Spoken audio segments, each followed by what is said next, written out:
Nous ne faisons pas que le croire. C'est ainsi, c'est vrai. Il est encore sur le trône. Il a prononcé la première parole. Il a prononcé le premier mot, il prononcera le dernier. Et il fera sortir sa cause de manière glorieuse.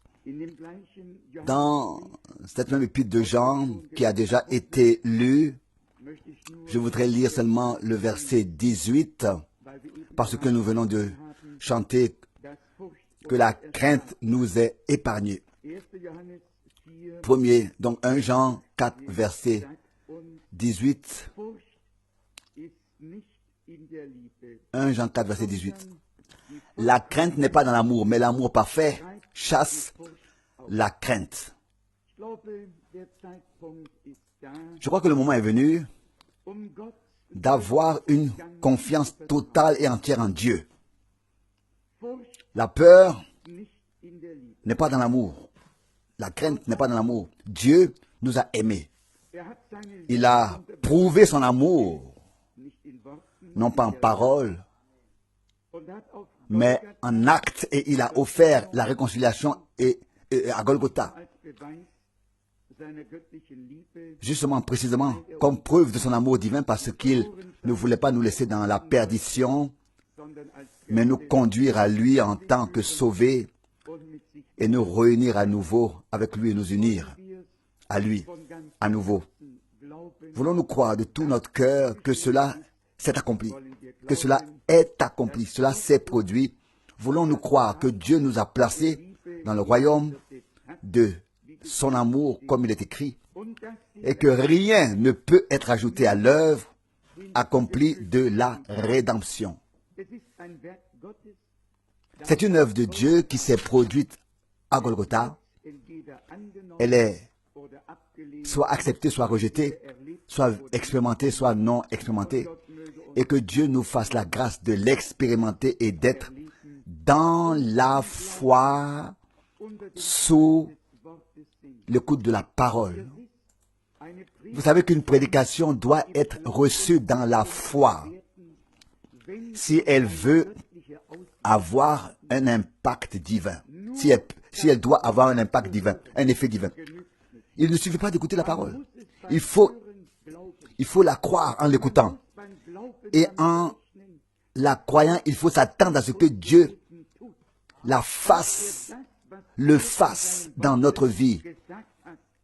Qu'il accomplisse, exécute, provoque et fasse aussi ce qu'il a dit dans sa parole, dans notre vie. C'est très important.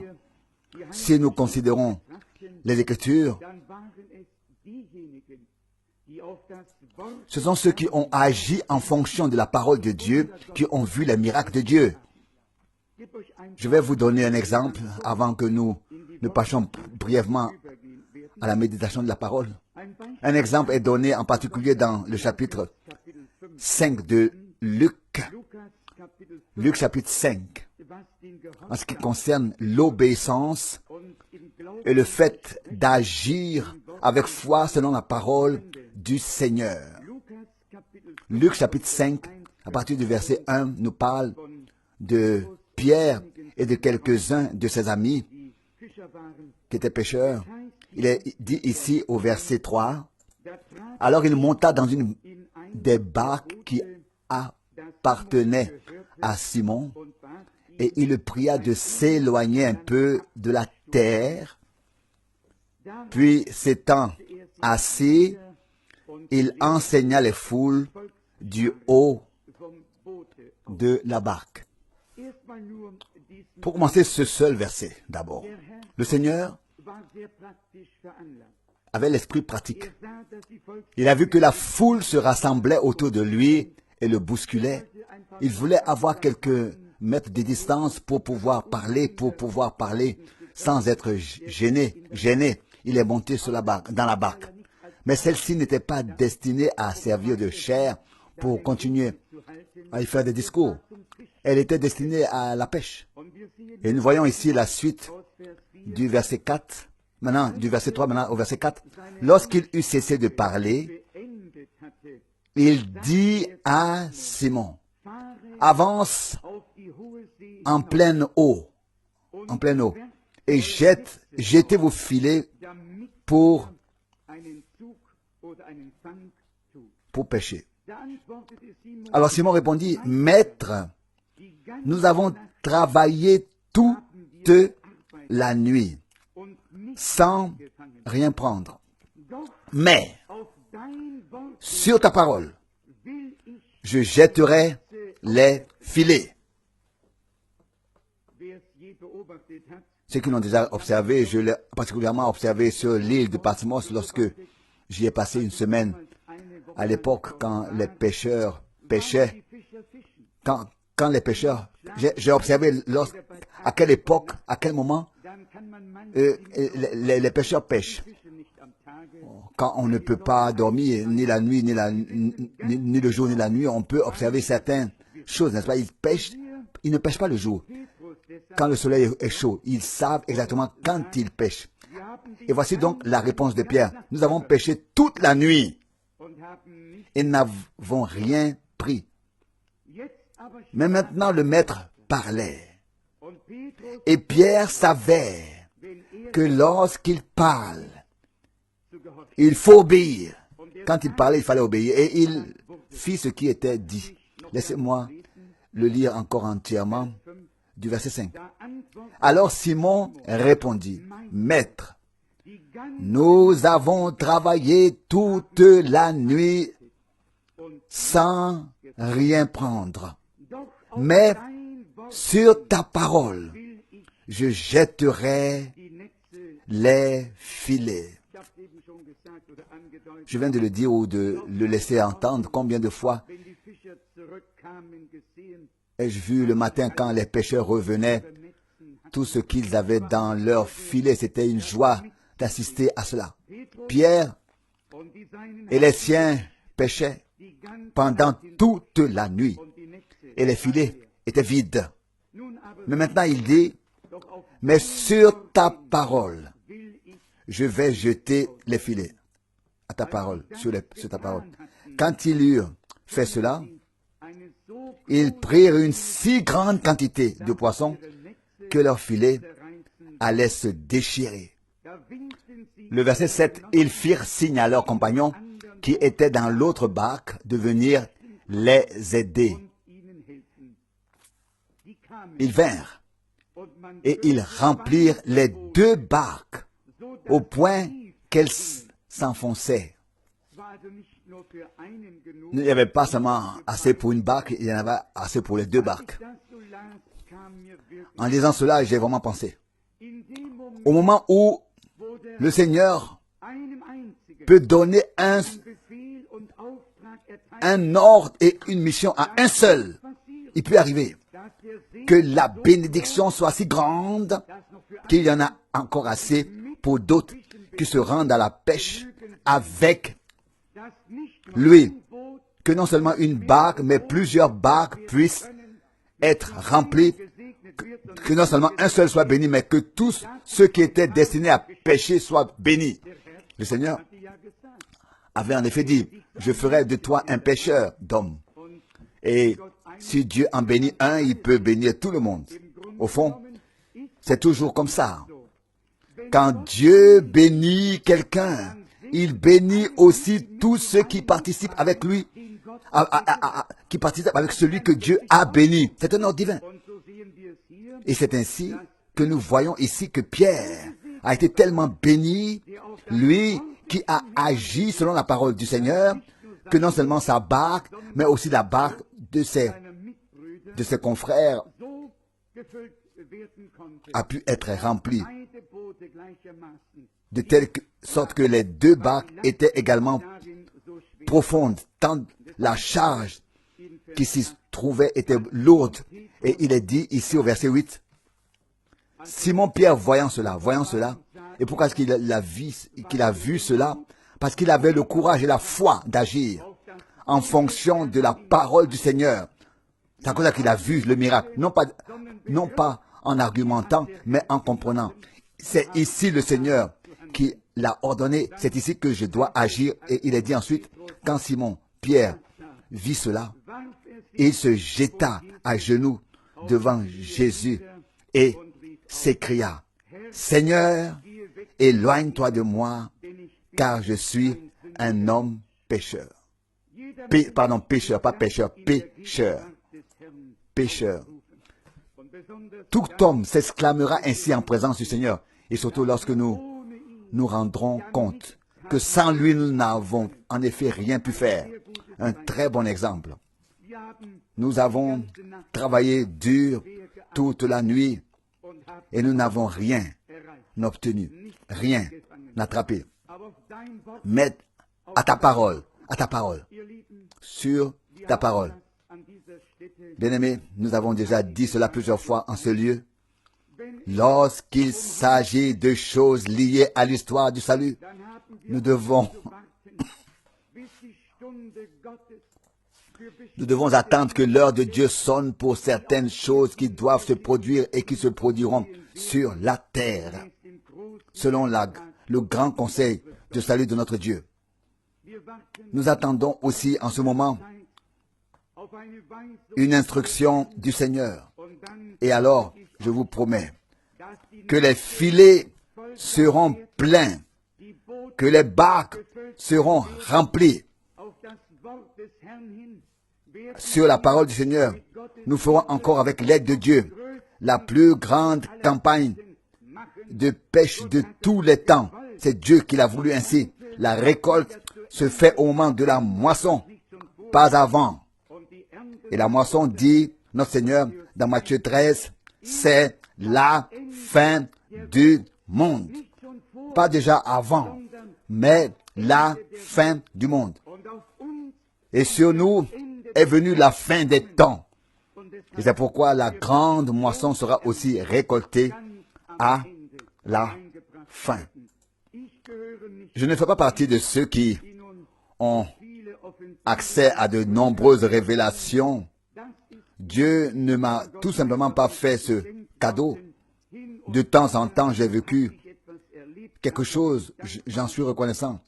Mais comme je l'ai dit, je ne fais pas partie de ceux qui vivent quelque chose de surnaturel chaque semaine, chaque mois ou chaque année. J'aimerais moi-même que ce soit plus souvent. Mais Dieu est Dieu et il sait ce qu'il fait. Mais je n'oublierai jamais ce songe avec le champ de blé, avec la nouvelle moissonneuse batteuse et comment les nuages s'amoncelaient et que je regardais dans l'air et que je voyais comme s'il y avait un combat dans l'air et il faisait de plus en plus sombre.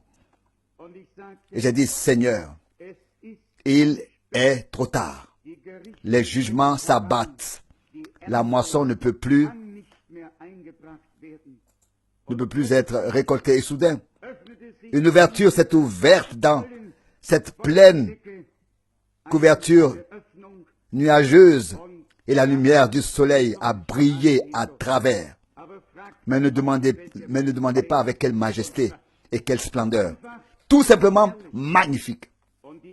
Et les épis étaient longs et épais comme on n'en voit jamais ici. Et tous les épis d'un jaune d'or trop mûr pendaient lourdement. Pas un seul ne se tenait debout. Tous étaient inclinés vers le bas, pleins de poids. Et lorsque cette ouverture se trouvait au-dessus de moi ou juste devant moi, elle rayonnait sur ce champ de blé. C'était un spectacle magnifique. Et puis la voix du Seigneur est venue. Monte sur la moissonneuse batteuse, sur laquelle personne ne s'est encore assis, et fais la moisson. Car c'est à cela que j'étais destiné. Et je me suis vu dans cette vision de songe, dans cette vision en songe, tel un jeune homme insouciant monté sur cette moissonneuse batteuse. Ici, un levier, là un levier tiré, et cela commençait à rentrer la récolte. Tout était fauché, battu d'un seul coup, et tout se déroulait en une seule fois. Je regardais de temps en temps vers le haut. Je me souviens encore de la dernière partie. Vous savez, lors d'une moisson, on fauche jusqu'à ce que la dernière rangée, la dernière couche puisse être prise.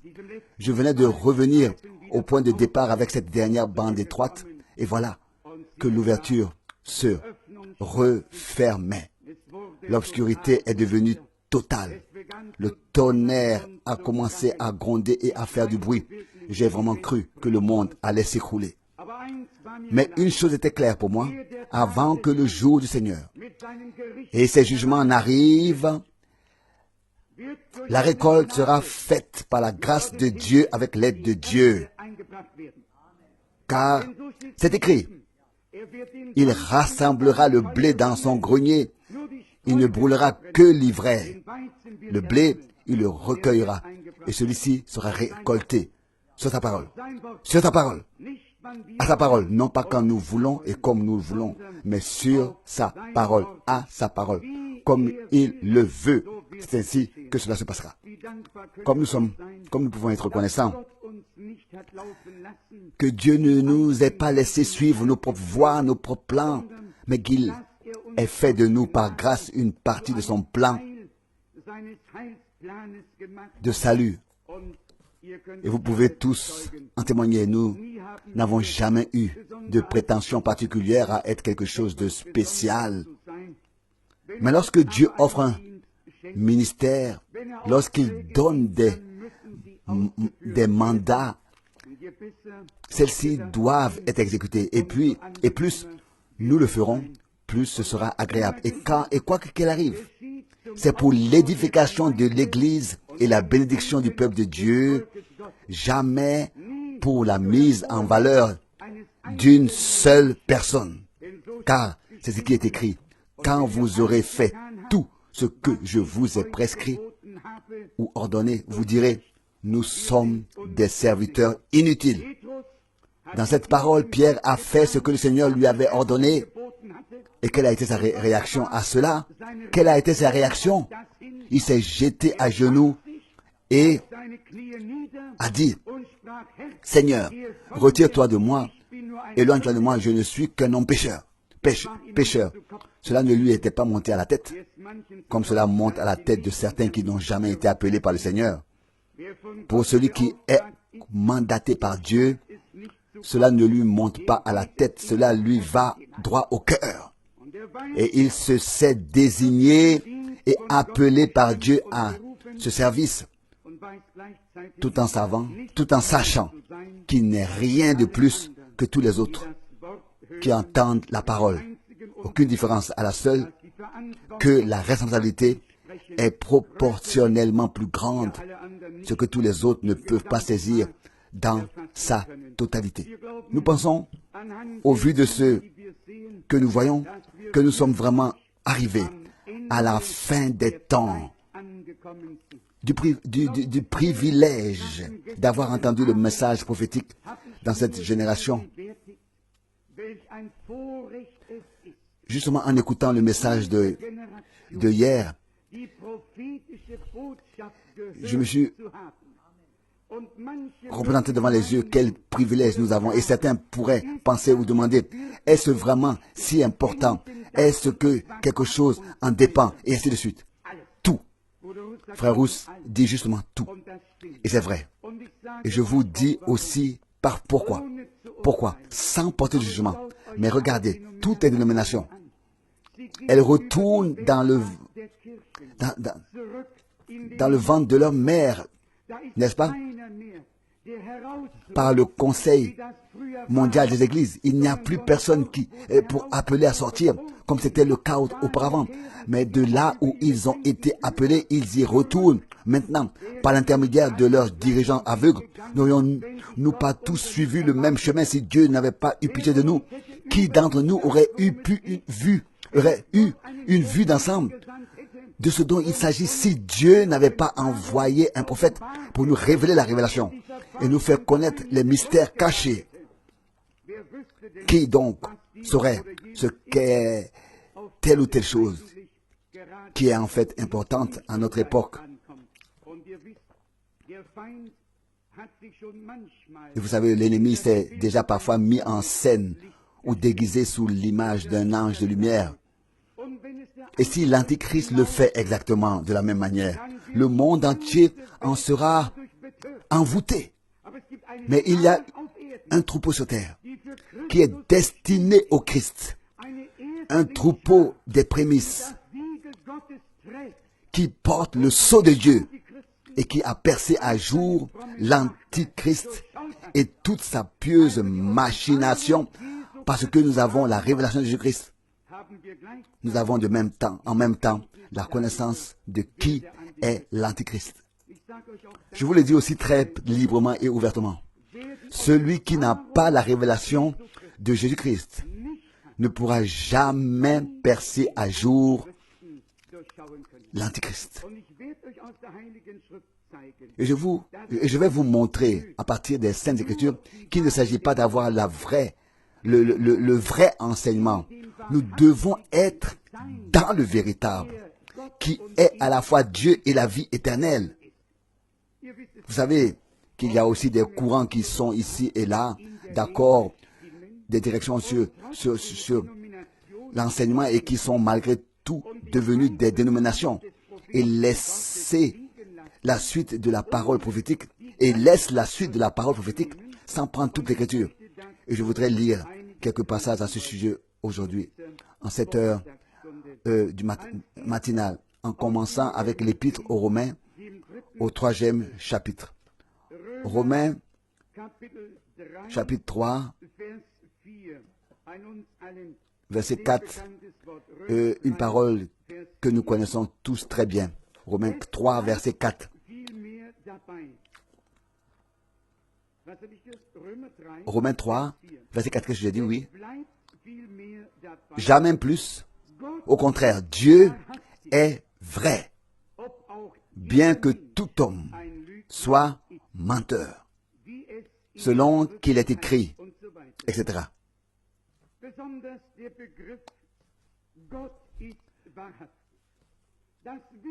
Particulièrement la notion de Dieu en particulier, que Dieu est véridique, est véritable, est vrai. Nous le savons, nous le croyons de tout notre cœur. Dieu est le Dieu véridique, véritable, vrai. En lui, il ne peut y avoir que vérité et véracité. Mais cette véracité divine doit aussi être trouvée en nous. Nous aussi, nous devons être dans le véritable, imprégnés, pénétrés de la vérité divine, de la tête aux pieds, est devenu une partie de la parole, afin que tout mensonge et tout ce qui peut l'être rebondisse sur nous. Je lis à ce sujet dans 1 Jean chapitre 5, 1 Jean chapitre 5, verset 20. Ce verset est aussi connu de nous tous. Mais nous savons que le Fils de Dieu est venu et qu'il nous a donné l'intelligence afin que nous connaissions le véritable. Ça, c'est le premier pas. Ça, c'est le point 1. C'est le premier point, mais ce n'est pas encore la fin. Pour que nous puissions connaître le véritable par révélation. Par révélation. Mais ensuite, il y a une deuxième étape, un deuxième pas. Et nous sommes dans le véritable, dans son Fils Jésus-Christ. Celui-ci est le vrai Dieu et la vie éternelle. Le Dieu véritable et la vie éternelle. Non seulement connaître, mais être ensuite en lui. Être devenu une partie de Dieu lui-même, une partie de la parole elle-même. Être un avec Dieu, un avec la parole. Dieu est véritable. Il s'est révélé à nous en Jésus-Christ, son Fils. Et maintenant, nous sommes dans le véritable. C'est ce qui importe.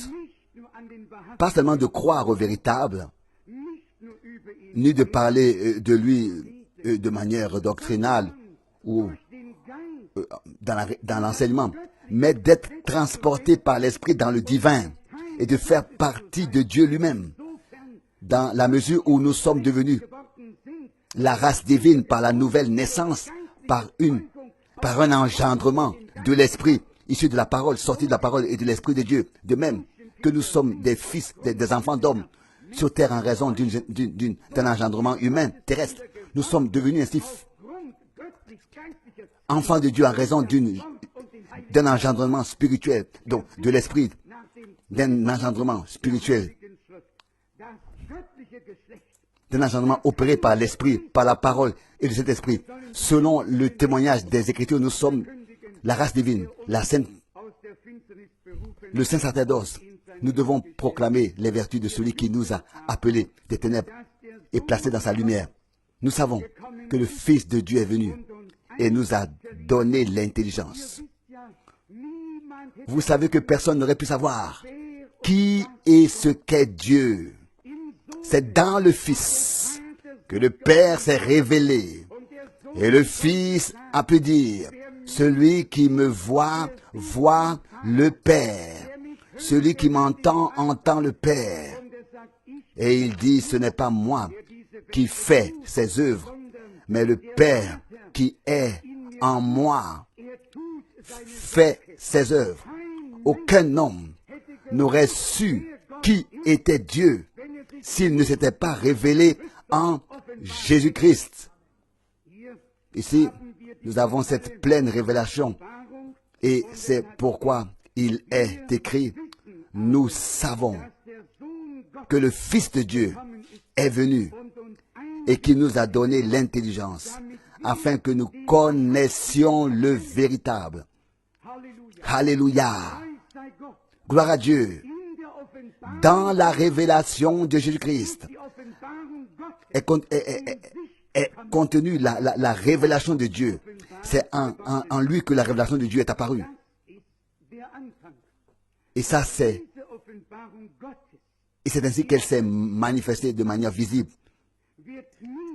C'est le début, c'est le commencement, ça. Celui qui n'a pas cette révélation de Dieu en Christ ne pourra jamais entrer dans le véritable, ne pourra jamais être dans le véritable, car l'un entraîne l'autre. Et vous, bien-aimés, il ne s'agit pas seulement d'un enseignement, il s'agit ici d'une révélation. Il ne s'agit pas de l'enseignement de la divinité, mais de la révélation. J'ai déjà rencontré des frères qui enseignent l'enseignement sur Jésus seul, comme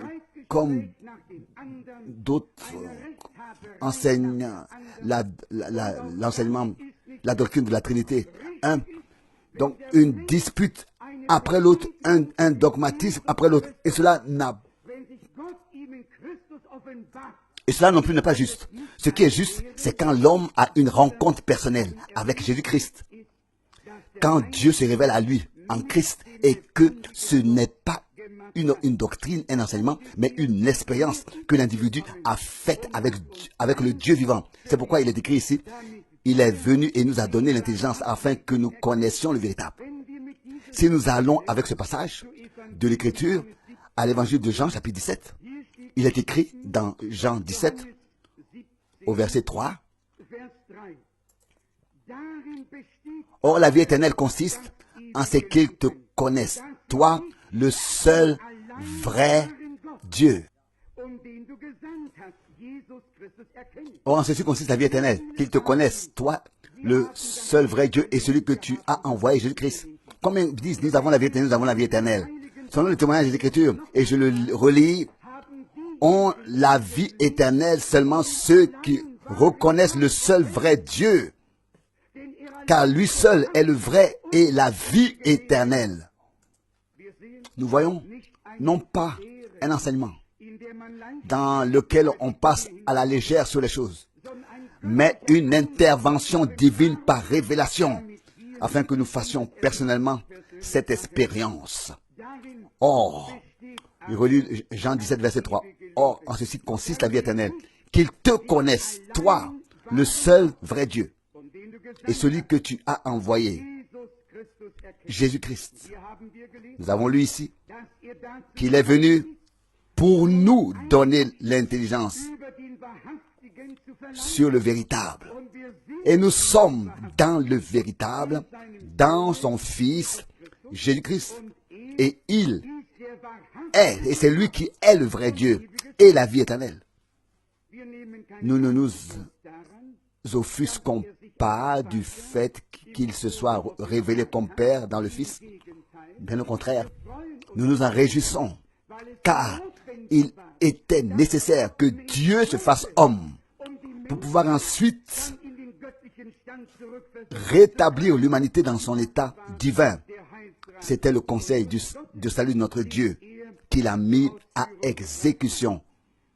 Poursuivons notre lecture sur la véracité, sur la véracité de Dieu. Donc, 3 Jean, maintenant, verset 3.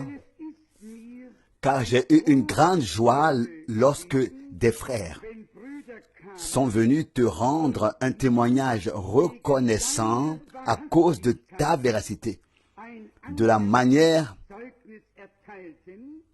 dont tu marches dans la vérité. Non seulement reconnaître le véritable, connaître le véritable, mais aussi être dans le véritable et ensuite marcher dans la véracité en accord avec les vérités de la parole, comme preuve que ce ne sont pas seulement des paroles que nous faisons, mais que notre vie est derrière ces paroles. C'est cela qui compte. Et si notre vie en est le témoignage, Dieu nous accordera sa bénédiction par grâce. Regardez, c'est la preuve ou le fait que les vrais croyants ne peuvent pas se mêler aux interprétations, se mélanger aux interprétations et aux interprétations et aux explications qui sont sans cesse apportées sur le marché religieux spirituel. Combien de fois l'avons-nous dit? Jésus-Christ, notre Seigneur et Sauveur, était la pure parole de Dieu, devenue chair. Au commencement était la parole, et la parole était avec Dieu, et Dieu était la parole. Dans la parole était Dieu. Et la parole était Dieu. Donc, dans tous les cas, pas de mélange, mais purement et saintement manifesté ici-bas. L'épouse, en tant que partie de l'époux, ne peut pas être un mélange. Elle doit provenir de la parole originale et être imprégnée de la même véracité de Dieu. Elle doit être une partie de Dieu lui-même. C'est la seule façon de nous comprendre et de nous comprendre nous-mêmes et les autres. Si nous ne pouvons pas faire de compromis, il n'y a pas de possibilité. C'est par la grâce de Dieu que nous avons été retirés de tout mélange, et que nous avons été appelés à en sortir. Non pas pour faire une fois de plus un mélange encore plus trompeur ou pour en être la victime. Et je vous le dis aussi, la séduction n'est pas dans les églises, dans les églises dénominationnelles trop connues sur le plan religieux. Pour nous, ou pour tous ceux qui croient au message de la fin des temps, il faudra en effet que la séduction soit si proche de la vraie chose, que ce soit tel que si c'était même possible, les élus seraient séduits dans l'erreur. Personne ne viendra dire, vous devez désormais prier l'Ave Marie, et personne ne viendra vous proposer d'aller en pèlerinage à Fatima. Ainsi, personne ne viendra vous voir pour vous séduire. Comment cela va-t-il se passer? Dans le même vocabulaire que nous utilisons, message de la fin des temps, révélation, ministère de tel et tel, et tous les mots spéciaux qui ont été forgés là seront utilisés pour rendre la tromperie crédible. Il s'agit alors d'être fondé soi-même dans la parole de Dieu, d'être imprégné de la véracité de Dieu, et de ne pas seulement avoir reconnu le véritable, mais d'être réellement dans le véritable. Je veux être en lui, dans le véritable, pour être imprégné de sa véracité. Et alors, tout le reste va et doit automatiquement rebondir et tomber de nous. Il n'y aura plus d'accès. Il y a une parole dans l'évangile de Luc que notre Seigneur a également prononcée en se référant à lui-même, dans laquelle il se désigne comme l'époux. Il n'y a probablement que ce passage dans les évangiles, à l'exception de celui où Jean-Baptiste l'appelle époux. Ici, dans Luc chapitre 5, du verset 33, nous lisons: et lui dirent, les disciples de Jean, comme ceux des pharisiens, jeûnent fréquemment et font des prières, tandis que les tiens mangent et boivent. Jésus leur répondit: pouvez-vous exiger des invités aux noces qu'ils jeûnent pendant que l'époux est encore avec eux? Les jours viendront où l'époux leur sera enlevé. Alors ils jeûneront en ces jours-là. Ici, notre Seigneur parle de lui-même comme de l'époux. Comme nous l'avons déjà dit, Jean l'avait mentionné comme l'époux, comme celui qui a l'épouse. Et la voix de l'époux se faisait entendre. Voici notre Seigneur qui parle de lui-même comme de l'époux et qui dit: les invités aux noces peuvent-ils jeûner si l'époux est au milieu d'eux? Et puis, nous pensons à la parole que le frère Rousse a lue ici hier soir, tirée d'Apocalypse 19. C'est pourquoi j'en suis venu à cette parole de l'évangile de Luc. Dans Apocalypse chapitre 19, à partir du verset 6, nous avons tous lu Apocalypse 19, verset 6. Et j'ai entendu un bruit semblable au cri d'une foule nombreuse, semblable au bruit des grandes eaux et au fracas de forts tonnerres, tandis qu'il criait: Alléluia, le Seigneur notre Dieu, le Tout-Puissant, est entré dans son règne. Réjouissons-nous et soyons dans l'allégresse et donnons-lui la gloire, car les noces de l'agneau sont venues et son épouse s'est préparée. L'époux était encore sur terre. Autrefois, lorsqu'il a prononcé les paroles de Luc, maintenant il attend que toute l'épouse soit au complet. Et alors il reviendra, selon Matthieu 25, pour prendre les siens à lui, pour ensuite célébrer avec eux le repas des noces. Voici qu'il y a des gens qui prêchent effectivement avec force, qu'il est déjà venu et qu'il est maintenant ici sur terre. Bien-aimés, sur ce point aussi, nous n'avons pas besoin de faire d'efforts, ni de nous placer avec arrogance au-dessus des autres. Nous avons besoin de Dieu pour donner raison à la parole de Dieu. Et toutes les choses sont alors clarifiées.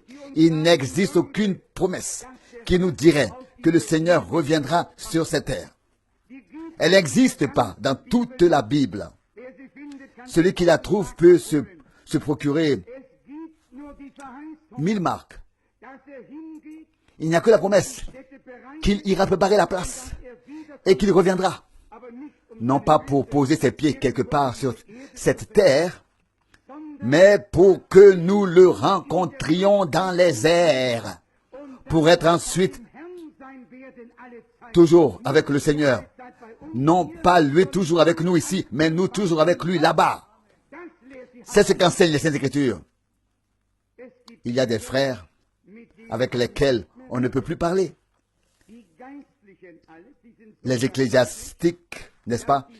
Tout court, ils sont tellement spirituels qu'ils spiritualisent même des processus naturels jusqu'à la résurrection des morts et me disent en face: les morts sont déjà ressuscités, les tombes étaient les dénominations et maintenant les croyants sont sortis de ces tombes des dénominations. Donc la résurrection a eu lieu. Pas avec moi, pas avec ceux qui sont de la vérité et qui sont imprégnés de la véracité de Dieu.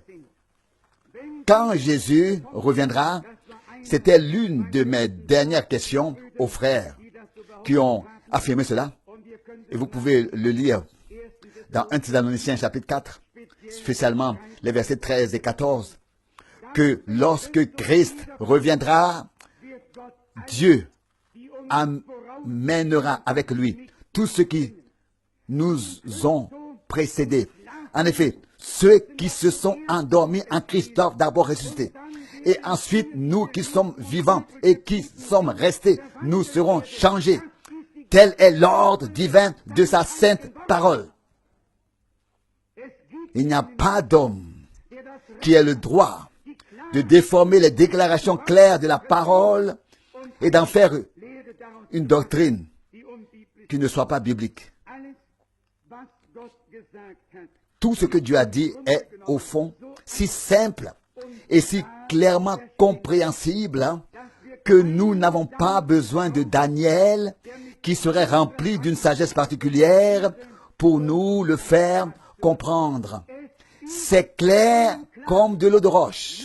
Ce n'est que lorsque les gens interprètent différemment ce qui est clair que cela devient obscur pour ceux qui écoutent et qui sont ensuite plongés dans la confusion spirituelle.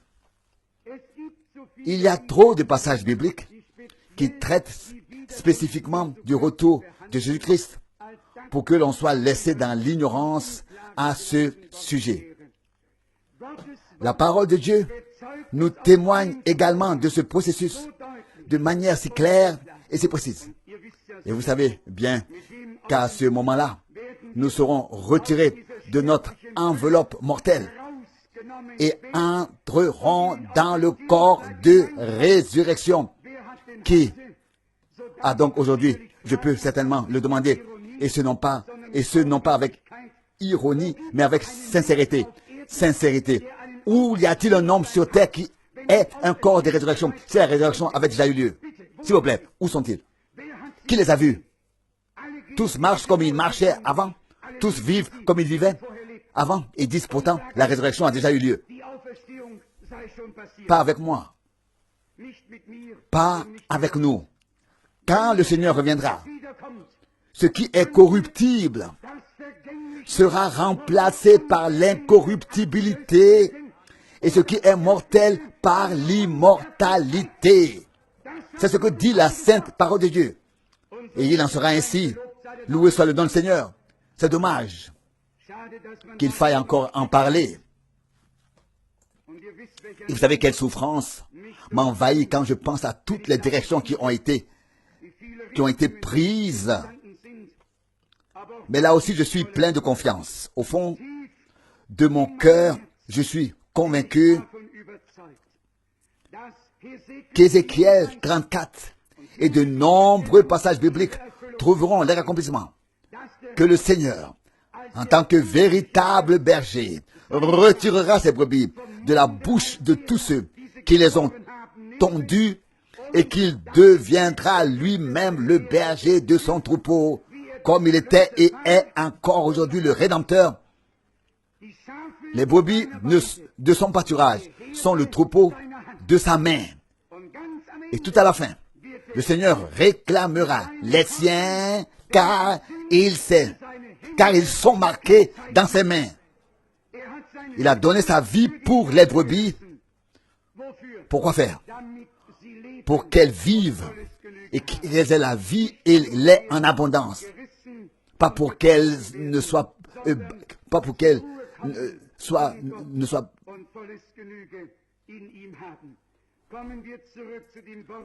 pas ballottées et tirées, mais pour qu'elles se reposent en Dieu et soient pleinement satisfaites en lui.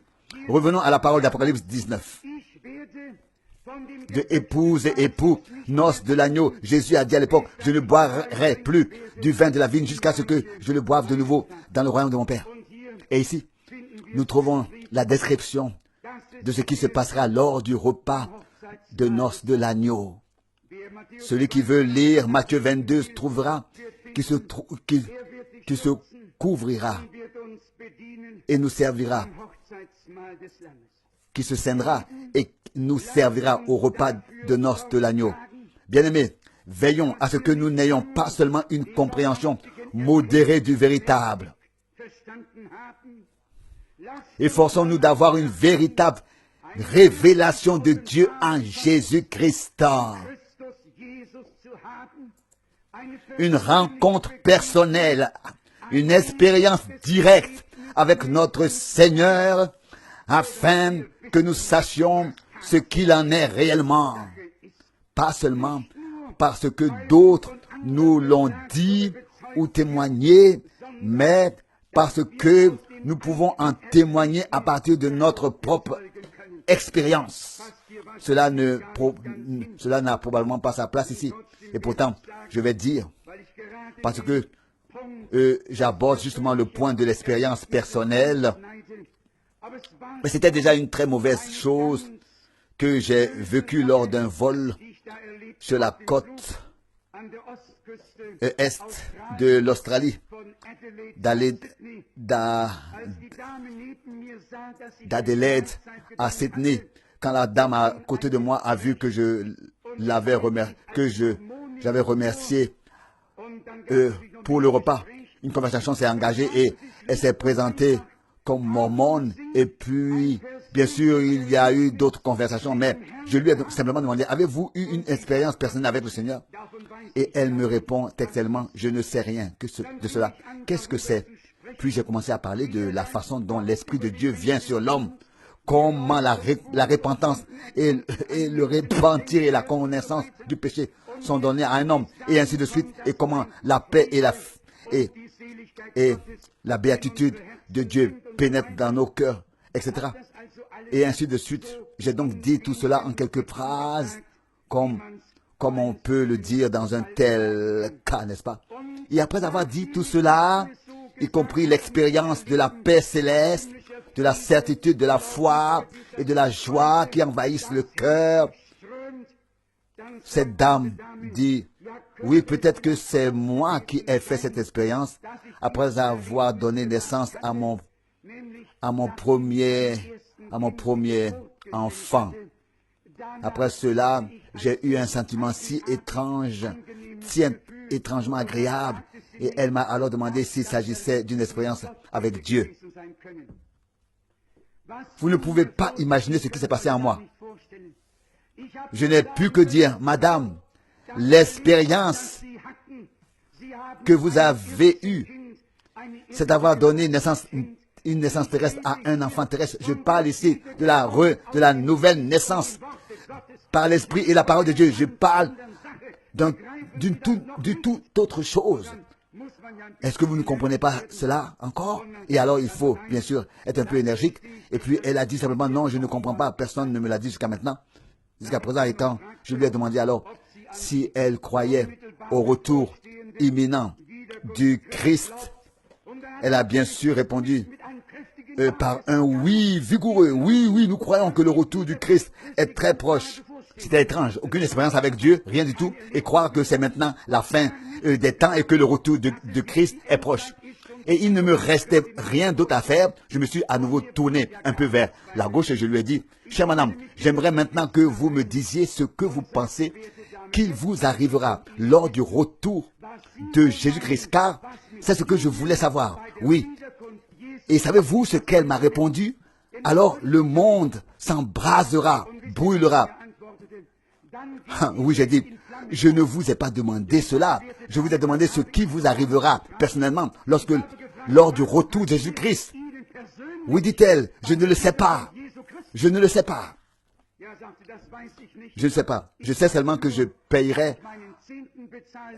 je sais seulement que je paye ma dîme et que je serai enseigné comme j'ai été enseigné. Je sais seulement que je paye ma dîme et que je suis enseigné comme j'ai été enseigné. Oh, quelle douleur m'a envahi. Une fois de plus, cela s'est abattu sur moi. Et j'ai pensé, avec quelle tromperie les gens sont-ils conduits tout au long de leur vie? Et ils sont-ils maintenus? Quel sera le réveil lorsque le temps de grâce sera passé et que les hommes auront retrouvé la raison? Car, sur ce point, l'un des grands esprits aura eu raison lorsqu'il a dit, la religion est l'opium du peuple. Toute religion détachée du Christ et de la parole de Dieu endort les hommes. Et je ne peux vous le dire, Et je peux vous le dire. Ici, dans l'Apocalypse, il est effectivement dit que les hommes, ou même dans le prophète Jérémie, il est dit, il y a deux endroits parallèles que les hommes ont bu dans la coupe de Babylone et que c'est pour cela qu'ils ont perdu la raison. C'est effectivement écrit dans l'écriture sainte, que vous le croyez ou non, mais c'est écrit comme ça dans le prophète Jérémie, au chapitre 51 quelque part. Je lis à nouveau une Bible relativement récente. Je ne l'ai pas encore souligné ici, mais vous pouvez le lire quelque part ici, si vous lisez ainsi à partir du verset 41. Oui, peut-être déjà à partir de 5, le verset 7, bien sûr. Bien sûr, Jérémie 51 du verset 7. Babylone était une coupe d'or dans la main de l'Éternel qui a enivré toute la terre. Les nations ont bu de son vin. C'est pourquoi les nations ont perdu leur intelligence. Ont perdu la raison. Qu'est-ce que c'était? Babylone a servi sa coupe à toute l'humanité. Et même ceux qui sont sortis de Babylone ont emporté avec eux tous les enseignements babyloniens sur la divinité, sur le baptême, sur tout. Et jusqu'à aujourd'hui, le manteau babylonien a été posé sur tout. Et l'heure de Dieu sonne pour déchirer ce manteau et montrer au peuple de la terre ce qu'il en est réellement. Mais, vous le voyez bien, les Saintes Écritures ont clairement prédit ce qui allait se passer. Vous voyez, les gens sont dans un état d'ivresse spirituelle. Ils titubent comme quelqu'un qui a bu jusqu'à ne plus avoir soif. Il peut vous dire droit dans les yeux, je peux encore marcher droit. Autrefois, quand on soupçonnait quelqu'un d'avoir trop bu et que la police faisait un test, vous deviez marcher en ligne droite. Et gare à celui qui s'écartait un peu à gauche ou à droite, n'est-ce pas? On savait alors exactement, homme, ce n'est pas tout à fait vrai chez toi, n'est-ce pas? Tu as bu encore, tu as bu autre chose que de l'eau. Aujourd'hui, on a un autre test. Je vous le dis, celui qui ne peut pas suivre le droit chemin, le chemin élevé, des rachetés, sans aller ici et là, sans hésiter, sans tituber. Celui-là a encore bu la coupe de Babylone. Celui qui boit la coupe du salut devient sobre et clair. Il aura un fondement sous ses pieds, sera dans la connaissance véritable et dans le véritable, et sera lui-même imprégné de la véracité de Dieu lui-même, pour la gloire de Dieu. Nous n'avons certainement pas besoin de la coupe de Babylone, mais de la coupe du salut qui nous a été si abondamment donnée. Si abondamment donnée. Il était dit ici qu'il a été donné donc à l'épouse de se vêtir d'un lin d'une blancheur éclatante. Le lin signifie en effet les actes de justice des saints. Quel privilège pour nous, pour Dieu, d'avoir des hommes qui croient vraiment en lui, qui le servent et le suivent, des hommes auxquels il a pu se révéler. Bien-aimés, il a fait cette promesse avant de quitter cette terre. Désormais, le monde ne me verra plus, mais vous me verrez. Il est possible d'avoir une expérience personnelle avec le Seigneur par la révélation de l'Esprit. Et je vous le recommande vivement. Ne soyez pas satisfaits en recevant la prédication de la parole en vous et en l'approuvant. Recevez la parole de Dieu en vous. Mais que cette parole soit ensuite accompagnée de foi, de prière et d'attente. Attendre que le Seigneur se révèle personnellement à chacun et qu'il ne s'agisse pas seulement d'une parole entendue, d'une vérité entendue, d'un enseignement ou d'une connaissance prêchée, mais que ce qui a été annoncé et prêché comme enseignement, comme connaissance, comme vérité, devienne en nous une vérité expérimentée personnellement, vécue par grâce. La parole doit s'incarner en nous, doit devenir chair en nous. Nous devons être une partie et être pénétrés de cette parole. C'est cela qui compte. Cela ne servira à rien si nous avons seulement entendu, comme nous l'avons déjà lu, que nous connaissons le véritable.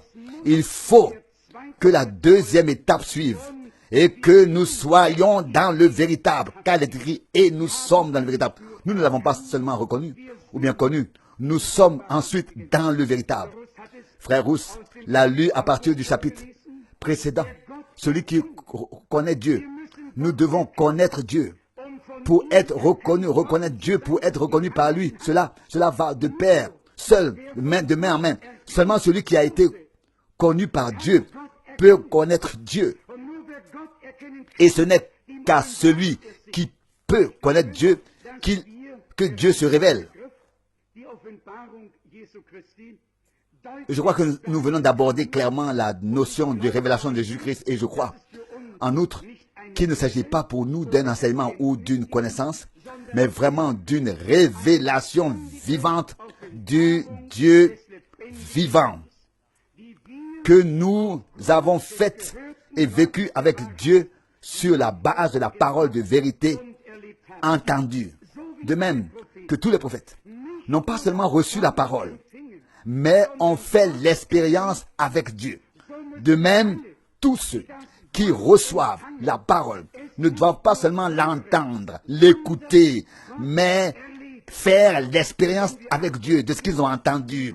Et si nous chantons de temps en temps, le cœur, je demande à vivre une nouvelle expérience, c'est justifié.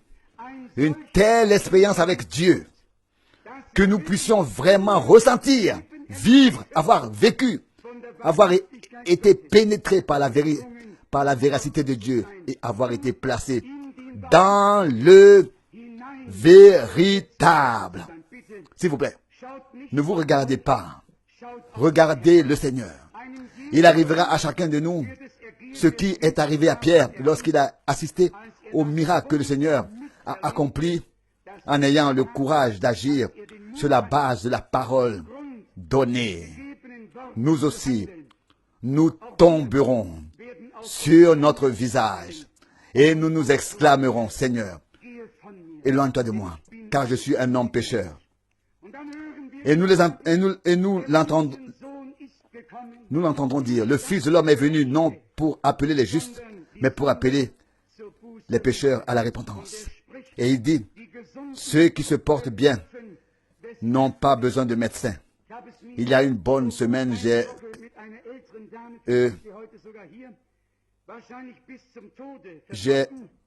gâché la vie d'une dame âgée, peut-être même est-elle ici aujourd'hui, probablement jusqu'à la mort, parce que je lui ai dit qu'elle devait d'abord comprendre qu'elle était perdue si elle voulait être sauvée. Cela a donné une chose terrible.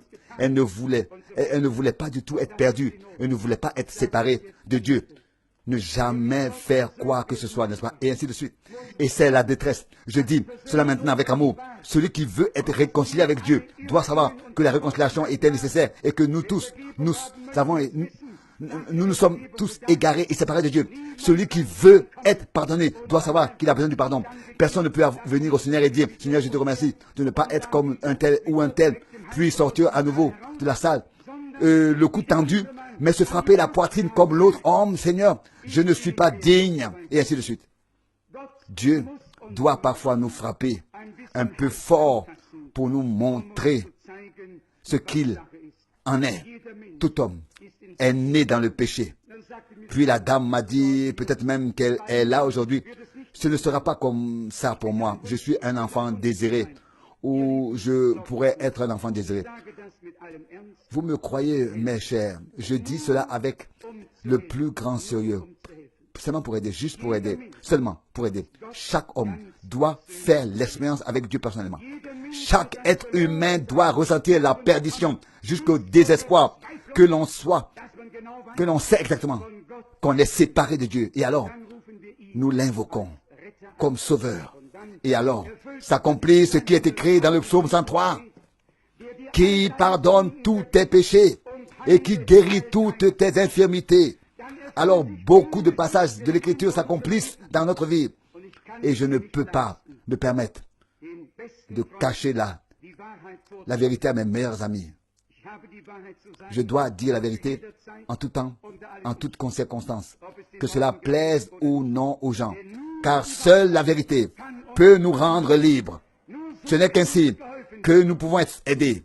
Si les gens souhaitent qu'on leur parle en fonction de ce qu'ils veulent entendre, ils ne saisiront jamais ces choses avec leur cœur.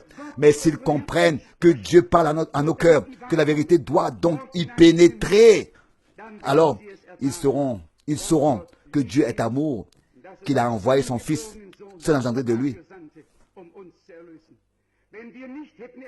Son Fils engendré de lui seul, pour nous racheter. Si nous n'avions pas eu besoin d'être rachetés, pourquoi avoir payé le prix si énorme à Golgotha? Pourquoi le sang et la vie de l'agneau de Dieu a-t-il coulé?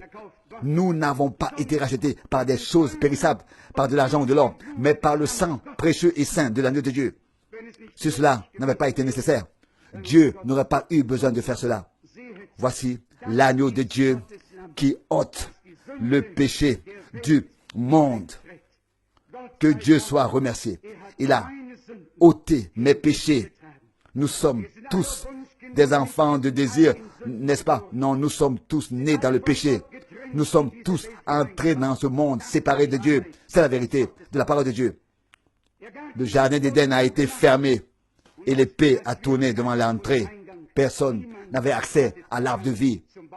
Mais lorsque le Christ est mort sur la croix du calvaire, à Golgotha, il a crié au dernier moment aux criminels, aux larrons, avec les dernières paroles. En vérité, je te le dis aujourd'hui encore, tu seras avec moi dans le paradis. C'est à Golgotha que l'humanité a été réconciliée avec Dieu. C'est à Golgotha que la malédiction nous a été retirée. C'est à Golgotha que Dieu nous a fait grâce, pardonné et réconcilié avec lui-même. Glorieux Golgotha, alléluia, gloire et honneur à notre Dieu. Aujourd'hui, nous pouvons en faire l'expérience en venant à lui tel que nous sommes, mais en ne repartant pas tel que nous, mais n'ayant pas besoin de partir tel que nous sommes venus. Pierre est revenu autrement qu'il n'était parti.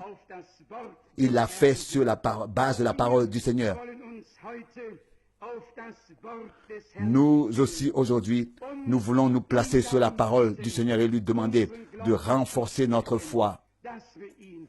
Que nous l'expérimentions à nouveau et que nous ayons une nouvelle assurance, que nous soyons fortifiés à nouveau, que notre âme puisse non seulement reprendre son souffle, mais aussi respirer à plein poumon et que la paix de Dieu, qui est supérieure à toute la raison des hommes, puisse gouverner nos cœurs et nos sens et qu'il puisse bientôt être révélé que nous sommes des enfants de Dieu. Et il en va de même pour toute la création. Nous aussi, nous attendons la révélation la liberté, la révélation, la manifestation des fils de Dieu. Lorsque vous manifesterez dans la pleine condition de fils, lorsque vous serez manifesté, dans la pleine condition de fils, dans la pleine maturité, à la stature de la plénitude de Christ, et que les œuvres telles qu'elles ont été accomplies par lui seront également accomplies par l'Église. Comme il a prononcé la parole, ainsi l'Église prononcera la parole. Le temps et l'heure de la glorification du Fils de Dieu et du nom de Jésus-Christ sont proches. Il veille sur sa parole pour l'accomplir jusqu'à bout. Dieu le fera par grâce. Nous l'avons reconnu, connu lui le véritable. Nous voulons être pénétrés de sa véracité et être trouvés en lui le véritable. C'est à lui que revient la gloire, maintenant et pour toute éternité. Amen. Levons-nous et remercions ensemble le Seigneur.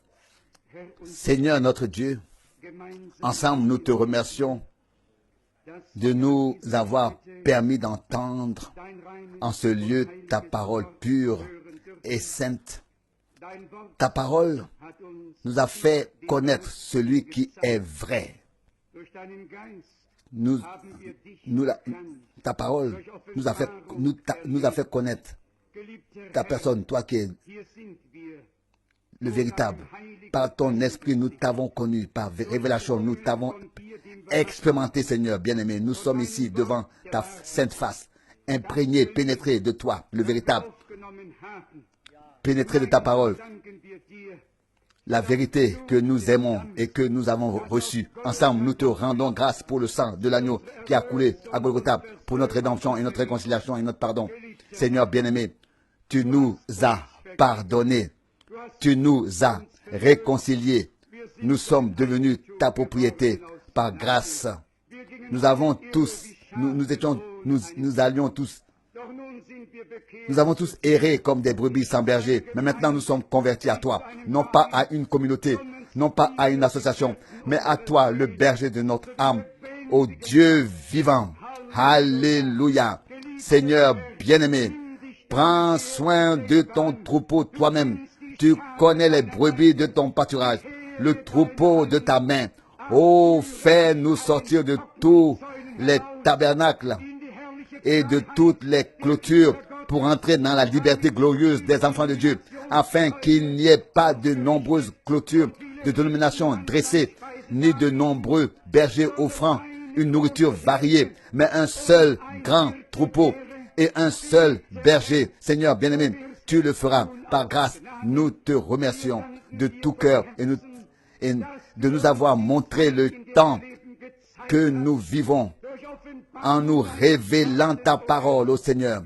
Nous te remercions tout particulièrement pour le ministère de Frère Branham. Seigneur bien-aimé, nous n'aurions pas su beaucoup de choses. Une chose en entraînant une autre, l'une entraînant l'autre.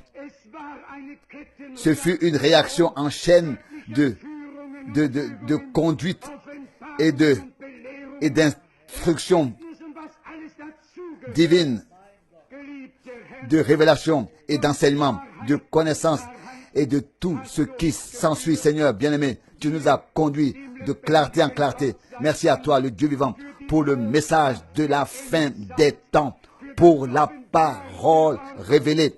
Tu as fait connaître les mystères. Tu as envoyé et tu as parlé par l'intermédiaire d'un homme de Dieu. Et nous l'avons écouté car il n'a pas présenté sa doctrine, ni lui-même ou son enseignement. Il a placé l'enseignement divin sur le chandelier. Il t'a glorifié et a montré la voie à ton peuple.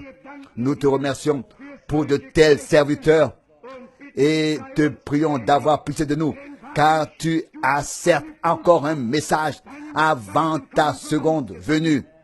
Et pour cela, il fallait un ambassadeur. Seigneur bien-aimé, donne-nous des oreilles pour entendre ce que l'Esprit dit aux églises, des cœurs, un ambassadeur, un messager, des cœurs pour accueillir, des yeux ouverts pour voir le Seigneur. Oh, viens sur nous comme la pluie de l'avant et l'arrière-saison, et glorifie-toi en confirmant ta parole et en bénissant ton peuple. À toi, le Dieu Tout-Puissant, nous rendons grâce maintenant encore pour ta présence. Tu es ici, alléluia, alléluia. Louange et honneur, gloire et adoration soient à toi. Alléluia. Bénis tout le monde, sauve les perdus, guéris les malades, rends aux malades la santé de la tête aux pieds, de l'âme, de l'esprit et du corps. Nous te remercions encore une fois de nous avoir aidés au jour du salut, de nous avoir accordé ta grâce, Seigneur bien-aimé, et de nous avoir fait connaître tes voies, afin que nous puissions te connaître encore plus, toi le véritable, par révélation, afin de pénétrer encore plus profondément en toi et de découvrir en toi le vrai Dieu et l'amour éternel. Que tout l'amour éternel, la vie éternelle, que tout cet enseignement devienne maintenant une réalité divine dans ton peuple pour la gloire et la louange de ton nom. Ta parole pour ce temps ne reviendra pas à vide. Sans effet, elle appellera une épouse et la préparera, l'honnera pour le jour du retour de l'époux. À toi, notre Seigneur et époux bien-aimé, nous rendons grâce aussi dans ce service divin et te prions d'être avec nous tous par grâce au nom de Jésus. Amen.